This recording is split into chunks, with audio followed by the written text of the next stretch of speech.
तवाफ की शुरुआत कैसे हुई? पृथ्वी से पहले केवल पानी ही पानी था। प्राकृतिक रूप से पृथ्वी बनने से लगभग 2000 साल पहले काबे की जगह पर सफेद झाग उत्पन्न हुआ।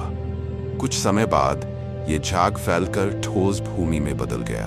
फिर जब अल्लाह ने फरिश्तों को हजरत आदम की पैदाइश की खबर दी तो उन्होंने अपनी खिलाफत सत्ता का हक जताया और आदम अलैहिस्सलाम की रचना की हिकमत तत्वान। लेकिन इस प्रश्न को लेकर उन्होंने जो संदेह जताया था उसकी माफी और तौबा के रूप में उन्होंने 7 साल तक अर्श-ए-आ के महान सिंहासन का तवाफ किया। इसके बाद अल्लाह का हुक्म हुआ कि धरती पर भी उसी झाग की जगह को निशान बना दिया जाए ताकि मेरे बंदे जब भी गुनाह करें वे इस स्थान का तवाफ करके मुझे राजी कर सकें।